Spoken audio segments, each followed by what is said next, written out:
chefe, tá todo mundo. Ele falou, pois é, tem um momento em que as pessoas vão reparar seu sapato.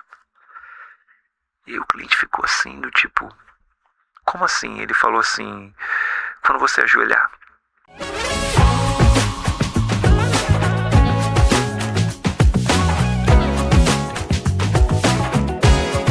Bom dia, boa tarde, boa noite. Eu não sei em que momento você está tendo contato com esse conteúdo. Você está na JGTV, que é o seu canal para empreendedores, para profissionais. Aqui temos carreira, temos trabalho e hoje temos vendas. Estamos aqui com Gustavo Malavota, que é um grande especialista, vai contar um pouquinho da formação dele, da trajetória dele em vendas, até chegar num método aí que ele tem adaptado para todo tipo de venda, seja uma venda complexa, seja uma venda de produtos pesados, seja uma venda de serviços, seja uma venda aí de você mesmo, né? Obrigada, Gustavo, por estar aqui, por ter aceitado o convite.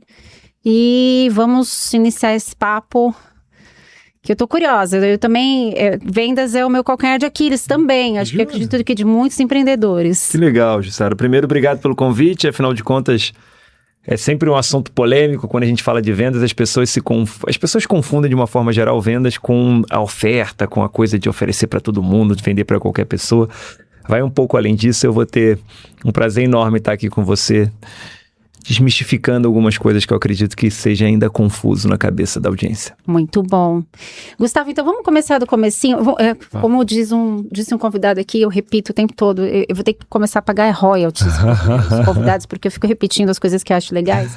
O convidado veio aqui e disse assim, vamos começar do começo por uma questão de princípio. Eu achei isso fantástico.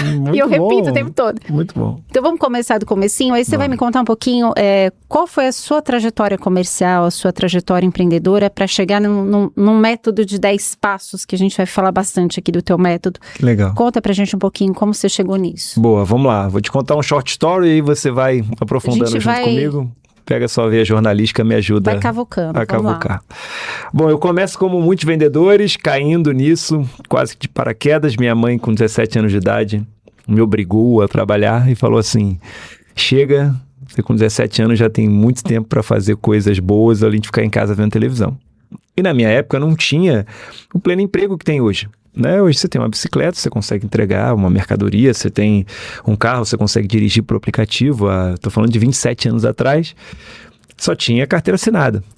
E a nossa mãe mandava a gente fazer cursos de datilografia. Exato. Não era aquela coisa? Lembra? Curso de datilografia, quer ver outra coisa? Vai lá tirar a carteira de trabalho primeiro e depois você vai fazer um curso de datilografia. Concurso público, né? Tentar entrar na prefeitura, tentar entrar em alguma coisa para não ficar em casa. E eu fui fazer o que minha mãe mandou, plenamente, e nunca tive, eu gosto desse termo, braço curto. Então, sempre gostei de trabalhar, de fazer coisa.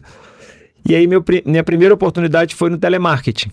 Foi uma escola para mim, porque eu tinha que fazer 270 ligações por dia, caramba, imagina. E era discador automático, então eu não tinha nem a chance de não ligar. Esses Você tinha números, 17 anos? 17 anos. E aí eu consegui entrar, não fiquei muito tempo, confesso que foi um desafio para mim, e logo depois entrei para a faculdade de marketing e aí comecei a entender o tema vendas por outro viés, que é o viés da captação. Não se tinha essa discussão sofisticada hoje, geração de lead, inbound, outbound, era marketing de uma forma geral. Sim.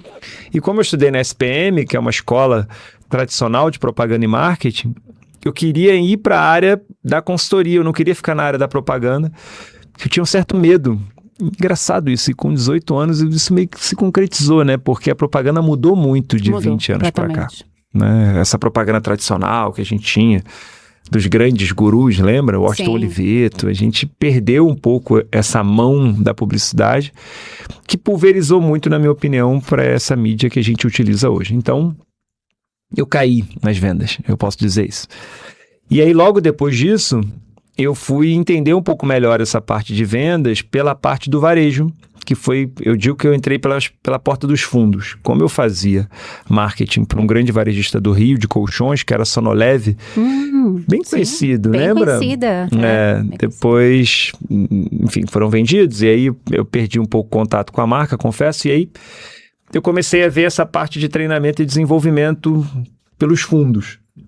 E me interessei muito porque um professor já era palestrante, o Marcelo Bosch, que eu falei assim, cara, tá aí.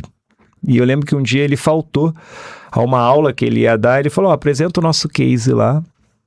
E ali, Jussara, parece que a tomada plugou, sabe? Eu falei, cara, é isso que eu quero fazer. Gostei de ir para palco, de ir para sala de aula. E aí eu fui para o Senac, que foi minha grande escola, onde eu aprendi essa parte de metodologia educacional, que até então eu não conhecia. Embora estudasse marketing e administração, eu não conhecia a área de educação corporativa.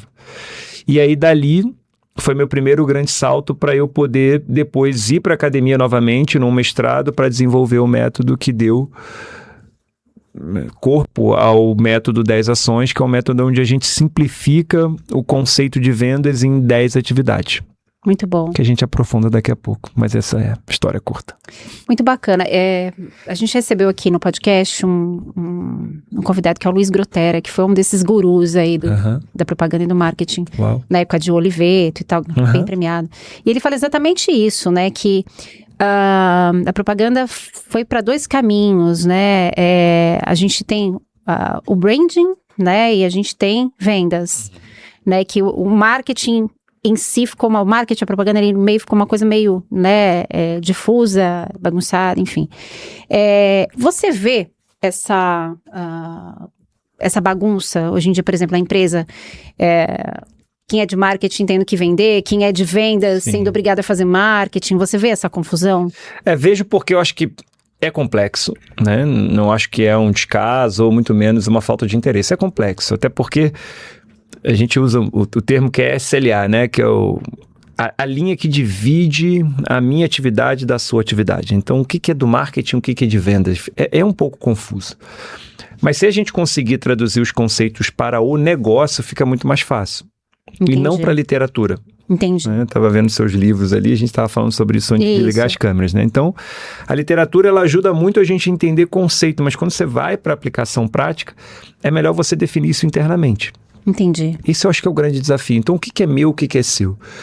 Eu costumo usar um termo que para mim, só existem 2 áreas na empresa, a que vende e a que dá suporte. No caso do empreendedor brasileiro, tudo é dele, né? É tudo dele. Esse é o problema. Muito bem. Que eu acho que é onde pega essa parte de vendas, porque quando você está com muito olhar no negócio, eu falo isso como empreendedora, no operacional do negócio, que é o caso de muitos, né, empreendedores brasileiros, a grande maioria, é muito difícil você... Porque o teu negócio é maravilhoso, na sua cabeça, você tá com ele dentro de você, né, na tua cabeça é uma solução brilhante, não sei o quê. É o melhor produto. É o melhor produto. É muito fácil falar sobre ele, mas é muito difícil fazer essa conexão entre o legal do negócio, o que pode ser explorado comercialmente, o que é realmente demanda do mercado. Perfeito. Né? Eu acho que essa talvez seja, além dessa confusão que se faz entre marketing, vendas e tudo mais, eu acho que fazer essa conexão com o mercado é complicado, né? É porque, olha, pensa comigo, 80% das empresas que fecham até 5 anos não têm rotina comercial. Então, assim, a rotina comercial é um desafio. Primeiro porque ela é muito operacional. Sim. Né? Então, quando você ouve, o CEO da empresa não pode ser operacional. Isso para mim é uma grande besteira, até porque se você pegar o Adib da CIMED, ele é operacional, ele estava lá gravando outro dia, ele estava lá fazendo venda, ele estava lá negociando com o Luciano Huck. O que é mais operacional do que isso? Sim. Né? Então, o empreendedor, ele tem essa questão operacional. O problema é que ele muitas vezes fica focado no produto, ele fica focado no serviço, e ele esquece que ele tem que ter uma agenda comercial. Sim. Então... Eu sou fundador da Mola, que é uma empresa de educação corporativa, a gente tem 16 colaboradores. Eu sou o maior vendedor da empresa. Claro. Disparado. É. Porque como founder, sou eu quem prospecto, sou eu quem faço a maioria das reuniões. Óbvio que o meu time faz esse trabalho muito bem. Os vendedores fazem um trabalho de prospecção e captação também muito bem, mas eu sou o vendedor da empresa principal. E eu tenho uma rotina comercial. Hoje, 9 horas, antes de embarcar, de vir para cá, eu estava na rotina comercial da empresa, fazendo reunião de weekly, amanhã eu vou fazer kickoff com o time, depois vou fazer reunião de acompanhamento. Então, o empreendedor ele tem que entender que tem que caber uma agenda comercial, caso ele não tenha quem faça isso para ele. Entendi. Que é normalmente a maioria dos empreendedores. Sim. Eu faço muita palestra pro Sebrae, o que a gente mais vê é que o empreendedor ele vira meio Doutor Estranho. Já viu do filme da Marvel? Ele faz tudo ao mesmo tempo. Tudo ao mesmo tempo, loucura. Né? Ele é financeiro, ele é contas a pagar, publiquei um livro sobre isso, que fala sobre autoemprego, né? Que, Pronto. na verdade, a gente acaba assumindo esse operacional e não é o empreendedor de fato. A gente fica ali recebendo a grana do negócio como se fosse um salário, Perfeito. né? Porque o negócio não cresce, né? Isso aí. Não evolui. É um bom Você não tem gente, você não tem... não tem pra onde crescer, Isso se é aí. só você, né? No meu caso editorial, aí, as editoras, né? As Aham. urgências, né? Na minha área de comunicação é um pouco isso, Isso aí. né? A gente tá muito focado. Bom, diante de tudo isso, né? Então falamos aí dessa definição do escopo de cada coisa de marketing, de vendas, com o olho no negócio muito mais do que... E no mercado também, né, Sim. Gustavo? E não na questão teórica da coisa, na definição em si da coisa. Falamos do vendedor como rotina, né? Quer dizer, você tem que ter uma rotina comercial na empresa, seja você, seja uma equipe, né? Então, um resumo do que a gente está falando até agora para orientar o nosso pessoal aqui que está assistindo. E a partir disso, onde vem o primeiro passo? O primeiro dos 10 passos para a gente simplificar o negócio. Que legal. Então vamos lá. Ó, vou falar os 10 passos aqui e você vai me ajudando, tá bom? Legal. Então os primeiros 5 é o que eu chamo de qualificação e o processo de preparação da venda. E os outros 5, que a gente vê logo depois, é o processo de condução e conclusão da venda. Então, o primeiro passo é a qualificação. Então, eu, você, quem está assistindo a gente, eu preciso me qualificar. Preciso conhecer o meu produto, preciso conhecer o meu mercado, preciso conhecer a minha concorrência, preciso conhecer meta. Então, o método dele é uma espécie de uma sanfona, tá? Então, a gente estava comentando aqui antes de ligar as câmeras, a gente já usou esse método para vender helicóptero através de uma subsidiária da Airbus. Então, imagina que eu tenho um mercado altamente complexo. Muito complexo. Quantos helicópteros que vende por ano? Pois é. 1, 2 por modelo. Eu não vendo 10 helicópteros por ano, adoraria, embora eu tenha 5 vendedores. Então, se eu vendo 10, talvez, 2 estão indo, né, por uma média para uma única pessoa. Então, é muito mais complexo. Já usamos esse método para salão de beleza. Então, um tinturista, um cabeleireiro, ele antes de fazer o processo, ele precisa se preparar, ele precisa se qualificar. Tá? Então, acho que você que está assistindo, a gente consegue traduzir isso rapidamente para o seu negócio. Então, na qualificação é tudo que antecede a etapa comercial. Então, imagina que conhecer o meu produto antecede, conhecer a concorrência antecede. Então, eu não comecei a vender e eu me qualifico. Tudo bem? A segunda etapa, que vem muito próxima, é a etapa de preparação. Porque uma é perene para a vida inteira. Então, eu nunca vou parar de me qualificar. Você nunca vai parar de... Né? Ninguém chega no topo, no platô. Acabei. Então, eu vou me qualificar para o resto da vida. Até porque as demandas mudam, né? O Vão mercado mudar. consumidor muda completamente para Perfeito. todas as áreas. Né? E ainda mais no mercado onde a gente tem informação constante mudando o tempo todo, eu nunca vou ter esse platô. Quando eu vou para a preparação, ela é diária. É aquilo que eu faço no dia. Então, antes de vir para cá, eu fui olhar o seu site, eu fui olhar o que você já tem publicado, a gente foi se conhecer um pouco melhor, porque 85% dos clientes querem conversar com alguém que já sabe minimamente a tua necessidade. Então, mas eu não conheço a pessoa. Mas os padrões se repetem, né? Então, se você atende a um mercado de moda, provavelmente a pessoa que compra moda feminina na sua loja é aquela pessoa que normalmente vai ali com um padrão muito parecido. Tá? Então, essa é a preparação. Então, imagina que uma é longa e outra é um pouco mais curta e diária. Já foram 2. A terceira é a aproximação, é o ato de me aproximar de você. Como que eu começo? Eu vou pelo lado social, Jussara, tudo bom, que legal, pô, bacana seu estúdio, seu social. Nem sempre cola. Principalmente eu que fiz muito treinamento para loja de varejo, esse inclusive são os clientes abominam. É né? verdade. Eu falo como consumidora, detesto. Não é verdade? Você chega e a pessoa, opa, tudo bom, posso te ajudar? Isso é um lado social. Funciona, depende da abordagem, tá? E aí, imagina que comigo, você que está assistindo com a gente, eu posso fazer uma linha horizontal e uma linha vertical desse método, né? Então, a minha qualificação pode vir profunda, muito profunda, ou superficial. A minha aproximação também. Então, imagina que os 10 aqui na frente eu tenho listas que podem ser colocadas em cima de cada um. Que, inclusive, é isso que eu faço para as empresas. né? Então, quando eu vou numa empresa de combustível que a gente atende, eu vou lá traçar o método da empresa de combustível, de gás, de beleza e assim por diante. E a gente tem todas as verticais, do agronegócio ao serviço em geral. Tudo bem até aqui? Tudo bem. Então, estamos na terceira etapa. Então, vamos lá. Posso me aproximar socialmente, por produto, né? Então, imagina que você olhou essa caneca e falou, Jussara, essa caneca é uma porcelana, uma porcelana super exclusiva, a gente tem uma pigmentação que faz, então eu não abordo você, eu abordo o produto, que tende a funcionar mais no varejo, que ao invés de ficar falando da pessoa, fala do produto, ela está tocando, ela está vendo, é mais fácil. A outra é promocional e a outra é uma abordagem que você pode usar de acordo com o que você está vendo que está acontecendo, que não necessariamente é social. Então eu me aproximei de você.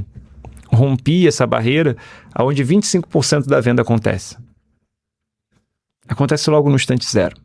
Você compra a minha ideia rapidamente quando a gente começa a conversar e se demorar muito é porque você não vai comprar. Eu costumo dizer que pessoas no seu nível de preparo, se tem dúvida, já tem certeza. É um pouco por aí, porque a gente pesquisa muito, assim, é uma discussão no varejo, né, se o varejo virou um grande showroom ou se, né, porque as pessoas pesquisam na internet antes e muitas vezes vão ali só para conhecer o produto e voltam para a internet para comprar, né, dependendo do... Um TikTok Shopping com um Shopee, tá acessível o tempo todo. De cada scroll que eu dou no Instagram, entram 10, 12 oportunidades de compra de algum produto que veio, porque eu parei minimamente, a Meta já hackeou e já sabe que eu tô ali em contato com o produto. Sim. Então não dá para perder essa oportunidade inicial. Sim. E 75% dos clientes querem receber atendimento imediato. Sim. Então vai para você, empreendedor, uma grande dica. Não perca muito tempo para responder. Nem que seja, volto já. Sim, tá sim. Então rompemos a terceira. Quando você rompe a terceira, agora você pode entender, e se você reparar, todas as palavras terminam com ação. Por isso que são 10 ações. Então é qualificação, preparação, aproximação e agora a investigação. Quem, onde, o que, por quê. Por que a gente está falando sobre isso? Tá? Então vamos dizer que eu estou procurando um helicóptero. É para quê? É para trabalho, é para lazer, é para família, é para mim, é para empresa. Então tem uma investigação que tem que ser feita. E aí eu volto para casa para fazer uma identificação daquilo que eu tenho no meu portfólio para te oferecer. Que pode não ser meu. Isso é bem legal. Então, por exemplo, eu faço consultoria para vendas, mas muita gente me procura para consultoria empresarial. E eu atendo essa pessoa não com o meu produto, mas talvez com o seu produto ou com o produto de um parceiro. Então, eu identifico a melhor solução, porque cada vez vai ser mais difícil ter cliente. Muito bom. Né? Então, eu não posso deixar o meu cliente ir embora. Eu atendo ele de uma outra maneira. Eu lembro que uma vez eu fui comprar um vinho. Garrafa de vinho, estava com amigos num restaurante, a gente saiu desse restaurante, não tinha, e aí literalmente compramos uma garrafa, cara, vamos beber aqui, era uma espécie de um parque, tinha um lugar acessível, era um vinho tinto, então não precisava estar gelado, né, nem algo do tipo. E aí a gente falou, bela ideia, mas cadê o saca-rolha, né, a gente não comprou o saca-rolha. E aí aquelas ideias de estapafúrdia, não, bate com a sola do calçado, não, pelo amor de Deus, a gente não vai fazer isso, vai quebrar a garrafa. E aí voltamos na loja. Falei, olha, eu queria comprar um saca-rolha. E aí ele foi e falou assim, a gente só tem um... Ele falou exatamente isso. A gente só tem um muito sofisticado, né? Para você abrir agora rápido, eu não vou ter. Quem disse que eu não gostaria de ter um sofisticado? Então as pessoas muitas vezes perdem a venda por não saber identificar qual é a verdadeira necessidade da pessoa. Ou por não ir um pouco mais a fundo, sabe? Tipo assim, você não tem capacidade para lidar com esse abridor de vinho. Exato, ou do tipo, não, para você que comprou, acho que eu cheguei a comentar, né, qual foi a situação, ele falou, imagina, você vai abrir um vinho aqui agora, não precisa, né? Vai abrir o vinho da casa, não pode ser o mesmo abridor que abre um Gran Cru, né, um negócio... Exato, eu falei, gente, assim, e que conclusão, assim, fora, né, do padrão, não é para concluir, segue o padrão.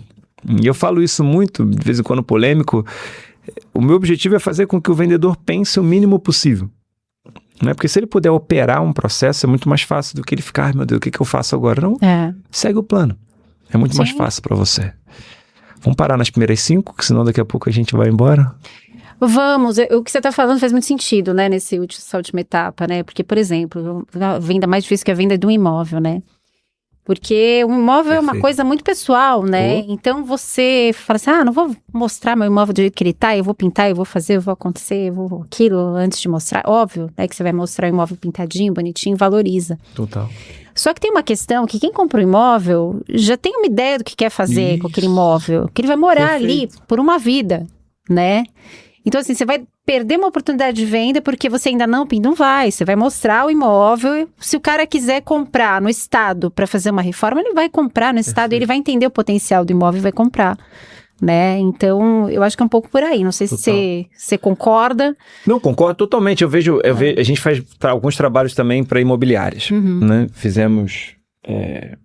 não ficar citando o nome, porque depois eles ficam bravos comigo, porque eu atendo muitos e falo, você não citou meu nome, tá? Mas falar da região. Vai falar de um, tem que falar de todo mundo. Tem que falar de todo mundo. A gente foi fazer um trabalho no Mato Grosso, e aí, pronto, vou falar, a Playend, que é uma grande construtora, falou que eles precisavam treinar os corretores que não eram da construtora, né? Porque são da imobiliária.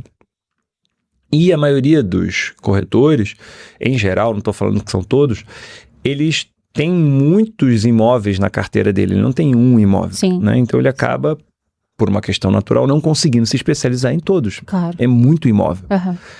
E eu falo que a gente não precisa se especializar em imóvel, a gente precisa se especializar em cliente.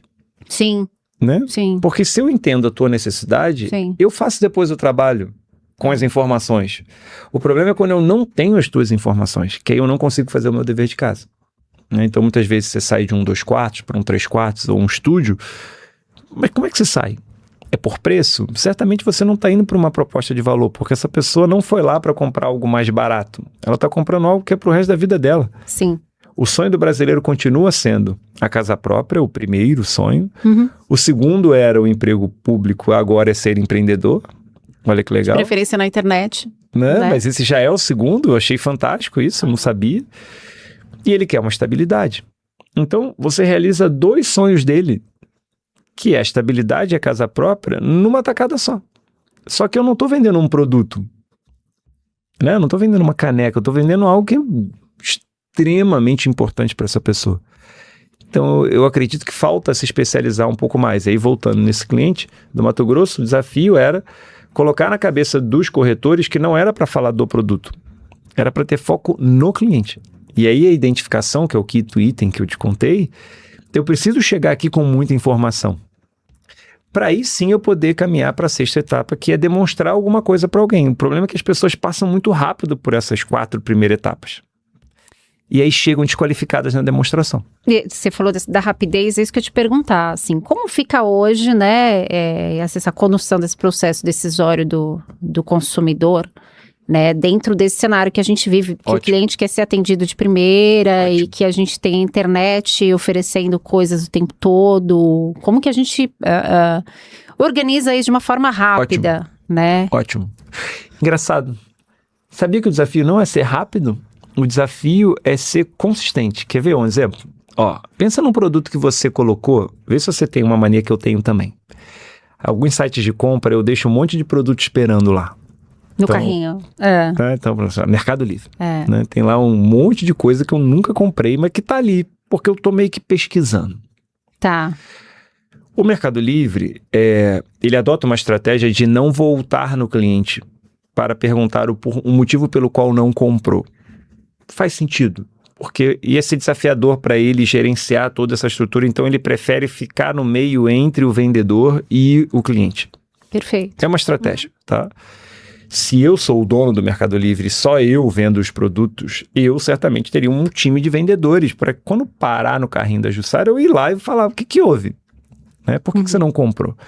Assim como eu acho que você já foi impactada várias vezes no seu celular quando você abriu o carrinho de uma loja própria. Né? Então, agora há pouco eu vi uma camisa até bonita de gola alta, assim, e aí o vendedor veio no meu WhatsApp e falou assim, poxa, vi que você não finalizou a compra da sua camisa. Eu falei, pois é, eu não sei se o modelo vai caber muito bem. Ele falou, qual o modelo que você já tem? Aí eu falei os modelos, ele falou, ó, dessa marca é o mesmo tamanho que o nosso. E ele fez a venda. Então, eu entendo, sim, é a questão da agilidade de fazer, mas vai muito da qualidade da pergunta.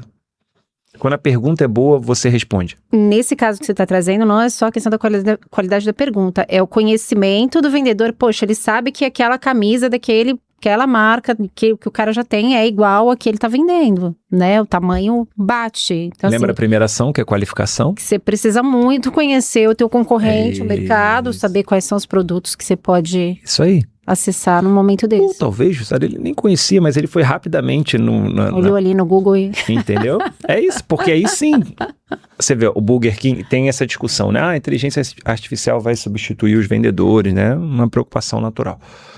O Burger King criou uma tecnologia que ele não elimina o atendente.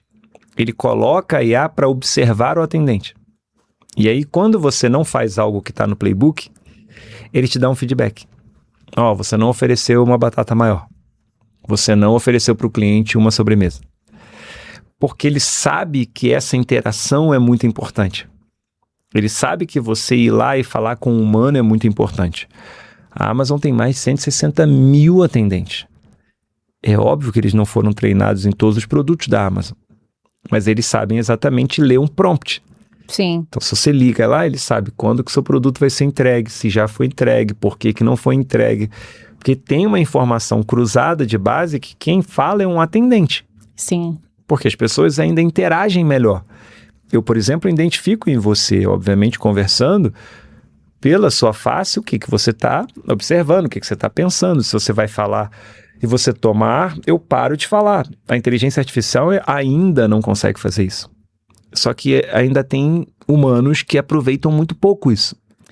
É legal isso que você está trazendo. A gente entrevistou aqui o Lohan Delache, da Foundever, que é uma empresa especializada em atendimento, né? Legal. Em diversas soluções tecnológicas de atendimento. E ele fala exatamente isso, né? Ele fala que tem que ter uma base tecnológica para o atendimento humano. É isso aí. Né? Quer dizer, é isso que vai fazer dar certo o varejo do futuro, o atendimento do futuro. E ele coloca uma outra questão também que vai muito de encontro com isso que você está falando, que você falou, que você não tem que ter um roteiro de resposta, blá, blá, blá. Você precisa saber fazer as perguntas. Então, quer dizer, ter um prompt e ter um roteiro só funciona se você fizer as perguntas certas e acessar o roteiro certo, né?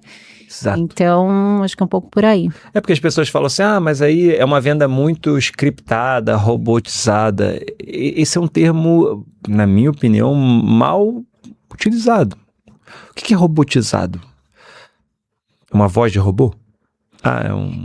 Eu entendo um pouco essa afirmação, assim, é uma sensação que eu tenho com alguns tipos de empresa. Por exemplo, você tem ali um atendente lendo um script.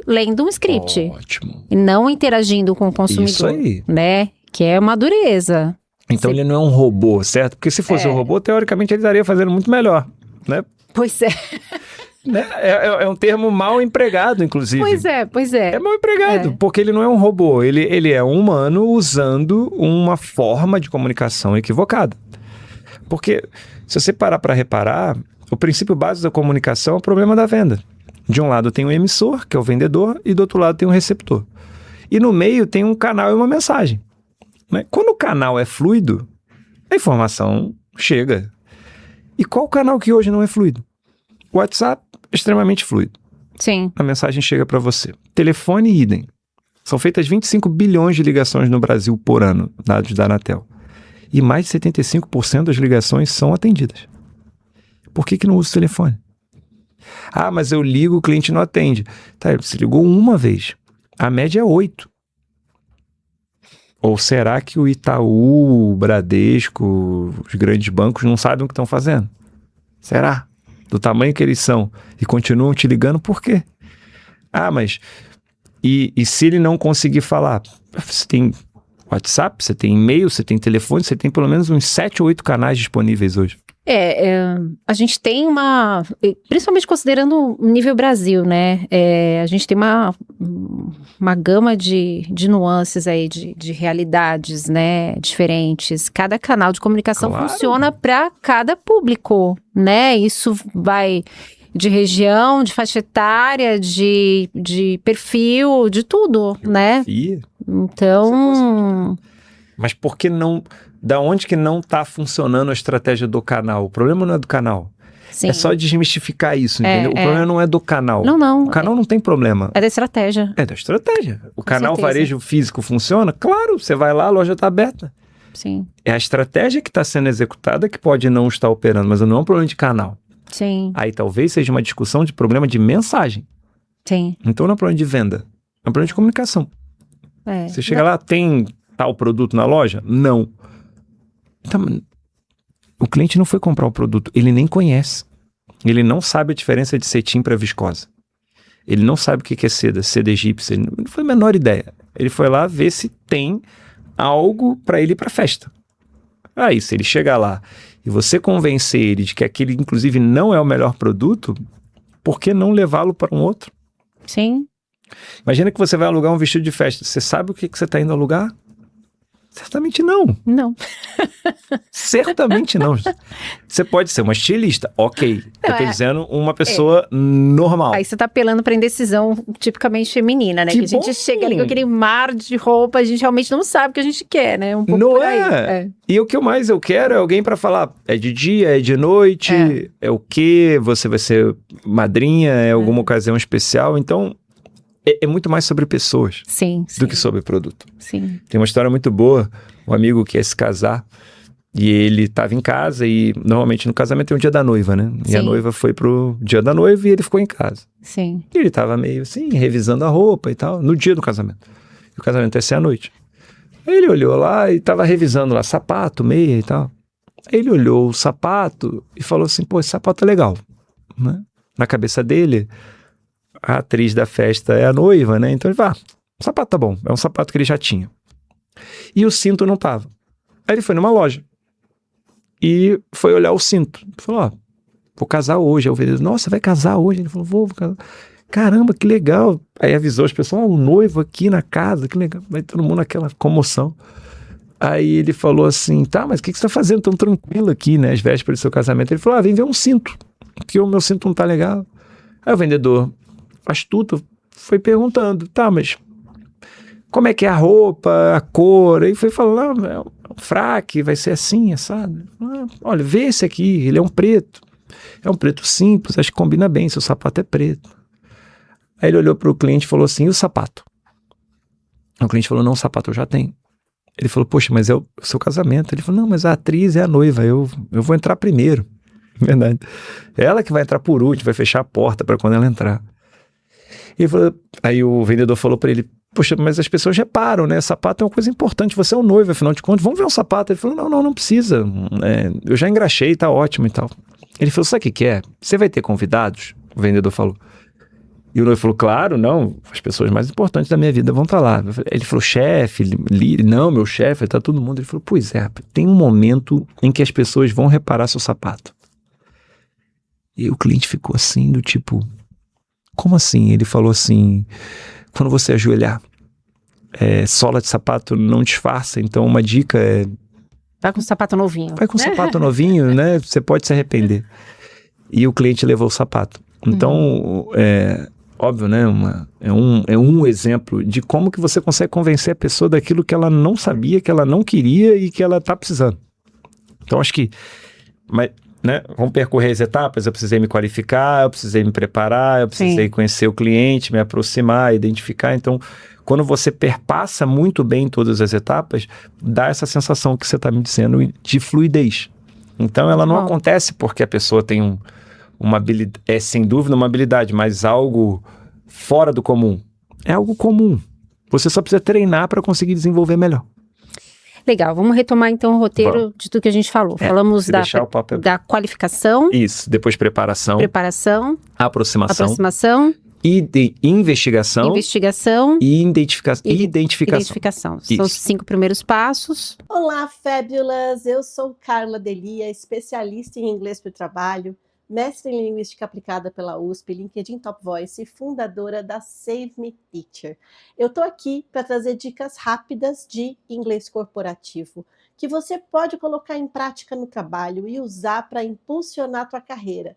Vamos lá? O que executivos brasileiros que hoje falam inglês fluente têm em comum? Ao longo de 25 anos ensinando inglês, eu trabalhei e trabalho com executivas e executivos de empresas enormes como Google, o X, antigo Twitter, Bradesco, Danone, Unilever, perfis completamente diferentes, áreas diferentes, níveis linguísticos distintos. Mas o inglês deles tinha uma coisa em comum, e não era a gramática perfeita ou a ausência de erros ao falar. Na realidade, o diferencial era que eles não paravam de falar por medo de errar. E foi assim que eles foram melhorando, se tornando mais confiantes, mais experientes em usar o inglês no trabalho. Foi assim também que eles começaram a conseguir entrar em conversas difíceis, discordar com mais assertividade, liderar reuniões enormes. A fluência real não é a ausência de erros, é persistir, melhorar e continuar aparecendo. E isso é totalmente treinável, não importa onde você está agora. E se você quiser a minha ajuda para conquistar a sua fluência para o mercado internacional, o link tá na bio. Vem dar o próximo passo. Vou fazer uma pausinha aqui para falar do meu patrocinador. Por favor. Né?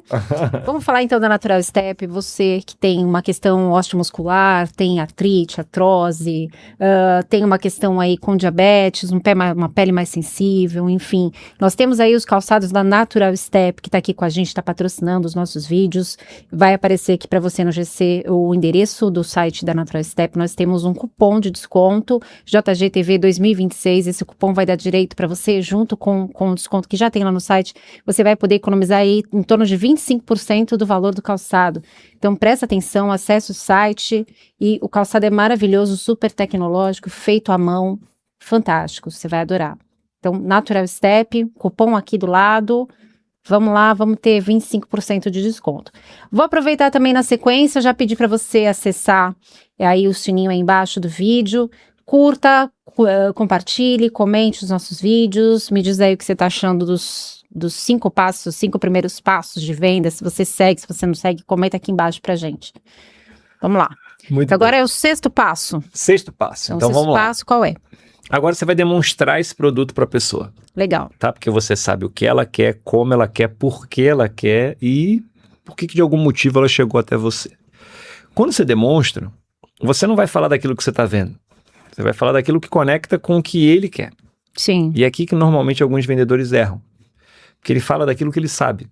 Legal. Ele não fala daquilo que ele entendeu. Percebeu a diferença? Sim. Então não é o que eu sei, é o que eu entendi. Então eu vou falar com você já dizendo o que eu entendi. Olha, então eu entendi que você está procurando um vestido para uma festa onde você vai ser madrinha. Sim. Eu entendi. Então essa etapa, ela faz uma identificação, lembra que foi anterior, com a minha demonstração baseada em cima daquilo que eu identifiquei. É como se eu estivesse comprovando com você o que eu estou te demonstrando.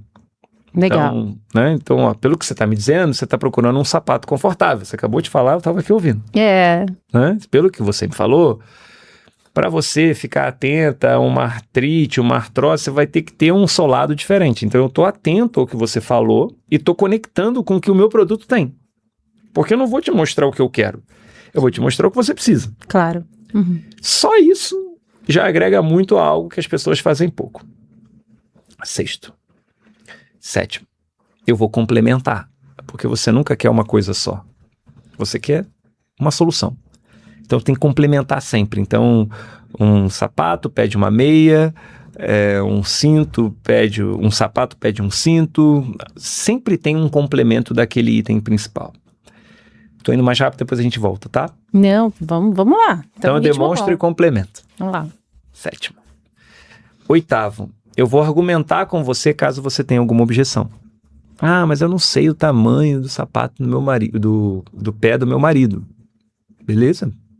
Ele já usa algum sapato? Você lembra dele ter usado algum tênis? Qual foi o modelo? Você pode levar esse, eu troco para você caso você tenha. Então leva um tamanho um pouquinho maior. Então Eu vou argumentar com você. Eu não vou te contrapor. Eu vou argumentar com você. Que é a argumentação, que é o 8º. Toda venda, ela normalmente tem uma objeção. Falada ou velada. Quando falada é ótimo, porque aí a gente debate. Quando não falada, é um desafio. Então, por exemplo, você olhou lá um sapato e não tomou sua decisão. O que você fala normalmente para um vendedor? Você. Fala, não, tô pesquisando, tô dando uma olhada, volto aqui depois, alguma Isso é uma coisa nesse objeção. sentido. Né? Isso é uma objeção. Não é nem sim, nem não. É uma objeção. Objeção vem de object, é algo que vem contrário àquilo que você vinha propondo. Então, eu tô te propondo ir para cá e você fala, não. Por enquanto, não. Você foi para lá. Então, para você vir para cá, tá ali inclusive o livro, Armas da Persuasão, eu vou usar algum gatilho, eu vou usar alguma coisa para fazer você vir na minha direção. E não é tão simples, porque você procrastina, você é uma pessoa indecisa, eu também sou, imagina, eu tenho um pool de informações ao meu redor que eu posso tomar decisão a qualquer hora no meu celular. Então, é uma objeção. E a argumentação ela é construída em cima de algo que você trouxe para mim para eu poder traduzir melhor para você. Tudo bem? Tudo bem. 8ª ação. 9ª, de nada adianta tudo isso se você não concretizar a venda. Então, a concretização, ela vem através de perguntas-chave para você conseguir fazer a pessoa tomar a decisão. Veja, eu não vou tomar por você a decisão. Eu vou te ajudar a tomar a sua decisão. O maior processo nosso em cognição, com maior nível de dificuldade, é a decisão. A gente faz 4.000 cálculos diferentes só para diminuir a nossa velocidade. Olha que loucura. Muito bom. Imagina eu decidir sobre uma compra de um produto de alto risco, como um imóvel. Sim. Então eu preciso ajudar essa pessoa. É a concretização e, por último, a fidelização. A gente nunca fecha uma venda, a gente abre uma relação de longo prazo. Então eu quero que você continue comprando. Eu quero que você me indique, eu quero que você fale para outras pessoas. Então eu te resumi mais 5 ações, que quando complementam as 5 iniciais, eu tenho um arquétipo completo de tudo aquilo que eu posso fazer em qualquer venda para conseguir vender alguma coisa para alguém. Quer dizer, muito simples, chega a ser até óbvio, mas são coisas que não são praticadas no mercado com consistência, que é aquilo que você falou. Isso aí. O problema não é nem o passo, nem a velocidade, é a consistência. É a execução. Né? Então, quer dizer, vira e mexe dentro de um modelo de vendas sem treinamento adequado, o vendedor vai pular algum passo. É isso. Ou ele pula, né? Então, exemplo, você entra numa loja, vou pegar o exemplo de varejo que é mais fácil, tá? Você entra numa loja, a pessoa te oferece um produto. Ela pulou, ela saiu lá da aproximação, que é o 3º, e foi direto para a 6ª etapa, que é uma demonstração. É. Então, ele não... Eu falo isso, né? As empresas que têm processo e definem muito bem isso, elas apresentam um padrão, já reparou? E esse padrão, ele é reconhecido. Então, o público feminino que estiver assistindo a gente, se você entrar numa Lely Blanc, você sabe exatamente, de olhos fechados, onde você está. Porque o cheiro já é muito característico. Né? Se você entra numa reserva, você vai saber que aquele padrão de atendimento já respeita aquela marca. Se você entrar numa Nespresso, estou dando exemplos nominais aqui, porque todo mundo vai reconhecer isso ao entrar no estabelecimento. Isso é um padrão, que é justamente o que a gente ensina para as empresas. O que eu vendo para as empresas é o padrão da empresa que ela precisa desenvolver para que ela seja reconhecida com valor naquilo que ela oferece. Então, se você entra no Starbucks, você vai reconhecer um padrão de oferta, de apresentação de produto, de entrega do produto para você. Ele vai botar o seu nome, ele vai colocar uma tampa, ele vai colocar um papelão em volta para você não queimar a mão. Aquilo ali é uma oferta de valor em cima de um padrão estabelecido que foi criado a partir daquilo que o cliente quer. O Brasil é o maior produtor de café do mundo, Jussara. A gente perde para a gente mesmo. Pois é, uma loucura, porque a gente tinha a rede do Café do Ponto, Lembra? que hoje diminuiu muito, né? Assim, quer dizer, não sei, não é um dado que eu tenho aqui, Sim, mas eu não também. vejo mais os quiosques, né, isso. do Café do Ponto com a frequência que eu via. Todo Isso aí. shopping, todo mercado tinha na portinha, Lembra? na saída, um Café do Ponto. E deu entrada, e deu abertura às coffee shops. Pois é. A coffee shop é um padrão americano que tudo bem. Problema nenhum a gente herdar ou a gente importar coisas boas. É só, acho um absurdo a gente dentro daquilo que a gente é o maior produtor não conseguir dominar toda a fase da cadeia. A gente dominou a fase inicial da cadeia. 44 milhões de sacas de café saem do Brasil todo ano. Milhões.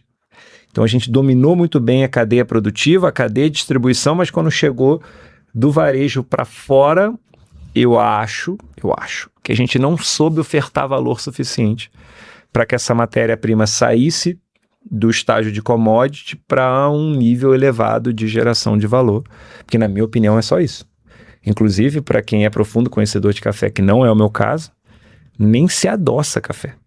Sim. E o que a Starbucks, por exemplo, mais faz é melar o café. Sim, né? sim. Com caramelo, com chantilly, etc. Então, na cadeia produtiva, estou falando aqui princípio básico, né? Desde a produção até a chegada no consumidor final, eu acho que ficou faltando alguma coisa aqui. Uma etapa. Que, na minha opinião, é justamente esse atendimento para entender esse público. A gente falando agora de geração Z, você deve estar acompanhando, inclusive, os pontos de encontro não são mais nas baladas. Não, é café. É café. Né? São cafés com música, cafés... a rave do café, né? Tem a rave do café. O encontro do café matinal, o encontro do café pós-treino que eles fazem, né? Porque se preocupam mais com qualidade de vida do que a nossa geração, que tem um olhar muito mais clínico em relação ao produto, Sim. a tudo, né? Ao rótulo, aonde que aquele produto está, a procedência, quem são os fundadores, se vale a pena ou não investir no consumo daquela marca. Então, o que é a prova viva de que tem um trabalho do produto para a ponta que precisa ser melhor organizado para que a gente consiga gerar valor na cadeia inteira, porque senão a gente perde nessa etapa final. Você está falando, eu entendi o seguinte... A gente está falando aqui de um modelo de negócio, não exatamente de vendas, mas se a gente não consegue gerar valor para um cliente, a gente perde, inclusive no modelo de negócio. É isso? É porque imagina só, pensa comigo. Você é uma produtora, uma empreendedora, tá bom? Aí você faz caneca. Sua caneca tem algo diferente das outras canecas. Ok. Um encaixe, o formato... Se tudo isso que eu fizer na caneca não chegar como valor na ponta, eu só perdi investimento feito num produto que as pessoas não percebem valor. Porque valor é algo percebido. O valor não está no produto, o valor está na percepção. Um vaso chinês quebrado vale muito mais do que um vaso intacto. Por quê? Porque a cola carrega em si uma série de variações na percepção de quem compra de que aquilo ali é mais importante do que o produto intacto. Isso é percepção. E a percepção ela é construída de várias formas. Uma delas, durante o atendimento. Sim. Uma vez um amigo meu comprou um relógio e mostrou para mim. Falou, Malavolta, esse relógio é fantástico. Eu falei, que legal. Ele vai a 1000 metros de profundidade. Eu falei, e daí? Ele falou, como assim daí? 1000 metros, certamente, a pressão do relógio. Eu falei, querido, você não vai a 3.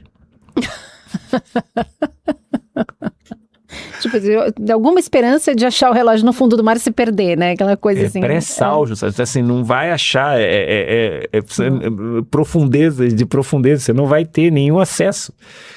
Não é um relógio ponteiro, né? Que nem carrega nada. E outra coisa, depois de, acredito eu, que 100 metros você já não vai ter nem mais contato com não tem. Satélite, etc. Acabou, vem pra aí. Então a percepção é muito pessoal, sabe? Né? É muito louco, né? Porque eu fui comprar um celular vagabundo, né? E que eu tava muito em dúvida, mas o celular tinha uma coisa importante pra mim, que era a memória. Legal. Porque eu sou aquela pessoa que não tem tempo e não tem paciência de ficar fazendo limpeza no celular. Então o celular enche a memória, eu troco de celular, é assim. Agora as clouds ajudam um pouquinho. Mas é um pouco desse jeito, né?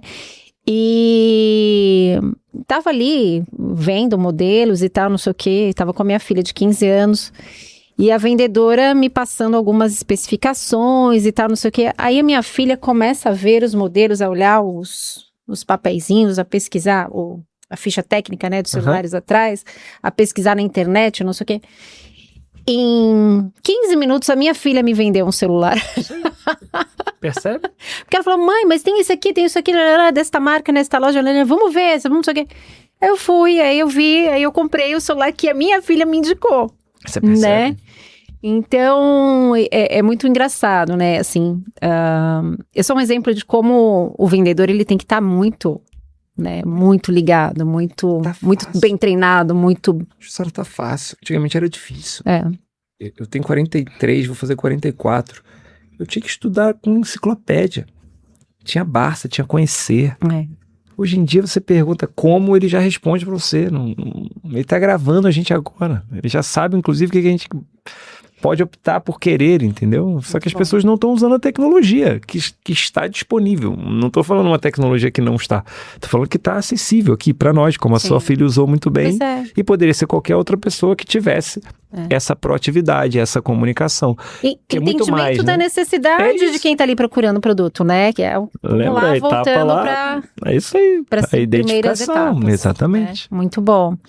Gustavo, pra gente fechar aqui a nossa conversa, Diga. já tá chegando no finalzinho, Ah, vamos lá, um conselho. Eu sempre faço essa pergunta, que é uma Vamos. pergunta boba, dá um conselho pro público. É uma pergunta boba, mas gera às vezes uns insights poderosos, Legal. então eu mantenho, Vamos lá. né, no fim da conversa. Um conselho para quem está estruturando agora uma rotina comercial, ótimo, né? Para quem está no zero, ótimo, completamente envolvido no operacional, com a cabeça ótimo. no quão fantástico é o seu produto, mas sem nenhum entendimento do que o mercado realmente está querendo, enfim. Quer dizer, algum entendimento a gente tem, mas Sim, às sim. vezes é um entendimento meio Sim, sim. ofuscado ali Tá pela claro. ideia que a gente tem do produto. O que você recomendaria? Qual que é o teu conselho para esse empreendedor, para essa pessoa? Legal, vamos lá. Empreendedores, primeira coisa, ou empreendedoras. Você precisa ter um número. Um número. Exemplo, eu vou pagar minhas contas, eu tenho que ter um número. Não dá mais nessa globalização que a gente está vivendo, nessa pulverização, para você ser meio multishow, sabe assim? Uma rotina qualquer dia, uma programação qualquer hora, você precisa ter um número. Então, exemplo, eu sou empreendedor também, como você, eu tenho um número de faturamento até o fim do ano. E eu tenho que montar um planejamento semanal, mensal, semestral, bimestral, para conseguir atingir esse número. Tá? Isso é meio básico, mas mais da metade dos empreendedores não fazem. Eles gostam do que eles fazem e eles começam a fazer. Exemplo, Labolaria, desculpa citar nomes aqui, porque eu tive agora há pouco, uma empreendedora começou a fazer bolo, hoje é uma rede de mais de 300 lojas, porque o marido tinha sofrido um acidente, não pôde trabalhar, ele é policial, e ela começou a fazer bolo. Ela contou, ela falou, eu perdi muito tempo, porque eu não tinha um planejamento. Eu comecei a fazer bolo para vender bolo. Eu não vou vender 10 bolos. Então, você precisa ter uma meta.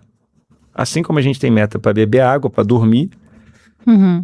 Né? Todo mundo tem uma meta de sono, não tem? Eu preciso dormir lá 6 horas. Isso é uma meta. Tá? Então, a primeira coisa é ter uma meta. 2. Precisamos entender que a parte comercial não é algo extraordinário, alienígena, né? Porque muita gente fala, não, eu não sei vender. Aí você conversa com a pessoa, não, mas o meu produto faz isso. Isso é uma falácia. Você sabe vender, você sabe se comunicar. Então você precisa ter minimamente uma parte do seu tempo dedicado para isso. No mínimo 30% semanal. No mínimo tem que ser dedicado à venda. O ideal é que você esteja 70% do seu tempo dedicado à parte comercial. Mas eu sou uma produtora, eu fabrico os bolos. Então você arruma alguém para fazer os bolos e vai vender. Porque venda resolve todos os problemas. Então, 1, você precisa ter uma meta. 2, você precisa ter dedicação de tempo para fazer o comercial. E 3, você não consegue fazer nada sozinho. Isso é primordial. Isso é primordial. Primordial. E eu sei que como empreendedor eu, perdi muito tempo da minha vida tentando ser tudo. A gente perde. Ser o financeiro, tentando ser o vendedor. Eu lembro que eu tinha um e-mail na minha empresa, o Instituto Vendas, foi a minha primeira empresa, onde eu era o financeiro. Então era financeiro@institutovendas.com. Mas era você que atendia. Era eu que atendia. É. E eu achava que, não, porque eu preciso economizar. O tempo que a gente perde fazendo coisas que a gente consegue delegar. Então a minha terceira dica se divide em 3, que é delega, otimiza e elimina. Delega tudo que você puder delegar, tudo, inclusive para sua família, porque eu vejo muito empreendedor que fica até 5, 6 horas da manhã fazendo algo e a família, que também é corresponsável por esse processo, acaba não tendo nenhuma atribuição. Mas eu não quero me meter na sua família, mas eu te digo que você tem que delegar as coisas. 2, otimiza, faz mais rápido. Tudo que você puder fazer mais rápido, faça. Então a embalagem mais rápido faz mais rápido. De repente é um detalhezinho, mas você perde pouco e ganha muito no volume. E elimina coisas que não estão dando resultado. Muito bom. Reuniões que estão sendo longas, visitas muito longas, cafés muito longos, tudo isso atrasa o teu processo. Então meta, tem que ter uma meta. 2, você precisa dedicar tempo ao seu comercial, não tem jeito, não é um dom, ninguém nasce vendedor. Chorou, batedor de cota, né? E 3, você precisa ter alguém ou pessoas ou inteligência artificial que vão te ajudar, você não vai conseguir fazer nada sozinho. Muito bom. Muito bacana. Gente, conversei aqui com o Gustavo Malavota. Muito obrigada pela sua presença. Espero te ver mais vezes aqui no programa. Vai ser um prazer. Muito Obrigado obrigada. pelo convite. Obrigada para você que ficou com a gente aí até agora.